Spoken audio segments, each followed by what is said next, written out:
ஓம் நமச்சிவாய. அடியார் சிலர் உன் அருள் பெற்றார் ஆர்வம் கூற யானவமே. முடையார் பிணத்தின் முடிவின்றி முனிவால் அடியேன் மூக்கின்றேன்.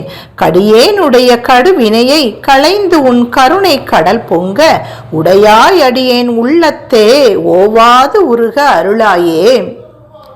உடையவனே, உன் அடியார்களில் சிலர் உன்னிடத்தில் அன்புமிக உன்னுடைய அருளை பெற்றார்கள். அடியவனாகிய நானோ வீணேன் முடைநாற்றமுடைய பிணத்தை போன்று அழிவின்றி வெறுப்பினால் வயது முதிர்கின்றேன். இலகாத மனமுடையேனுடைய கொடுமையான வினைகளை நீக்கி அடியேனுடைய உள்ளத்திலே உன்னுடைய கருணையாகிய கடல் பொங்கும் வண்ணம் இடைவிடாது உருகும்படி அருள் புரிவாயாக.